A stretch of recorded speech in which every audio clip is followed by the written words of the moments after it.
একজন চাষির গল্প। রামু একজন দরিদ্র চাষি। সে বাংলাদেশের এক প্রত্যন্ত গ্রামে বাস করে।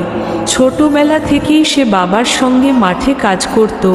তার পরিবারে সদস্য সংখ্যা বেশি, তাই জীবিকা নির্বাহ করা কঠিন। কিন্তু রামু পরিশ্রমী এবং সাহসী। প্রতি বছর বর্ষাকাল এলে তার জমিতে ধান চাষ করে। তবে কখনো অতিবৃষ্টি, আবার কখনো খরায় ফসল নষ্ট হয়। তবুও সে হাল ছাড়ে না। এক বছর রামু সরকারি কৃষি অফিসারদের পরামর্শ নিয়ে উন্নত জাতের বীজ ব্যবহার করে। সেই বছর তার ফলন হয় দ্বিগুণ। রামু এখন শুধু ধান নয়, শাকসবজিও চাষ করে। সে গ্রামের অন্যান্য চাষিদের সাহায্য করে নতুন পদ্ধতিতে চাষ করতে। তার পরিশ্রম আর একাগ্রতায় সে নিজেকে প্রতিষ্ঠিত করেছে একজন সফল কৃষক হিসেবে। গ্রামের মানুষ এখন তাকে সম্মান করে।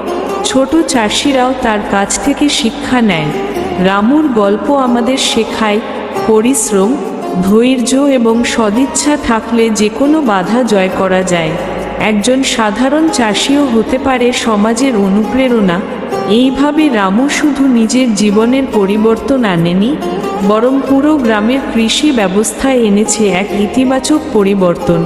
সত্যিই, একজন চাষির জীবনের গল্প হতে পারে অসংখ্য মানুষের জন্য উদাহরণ।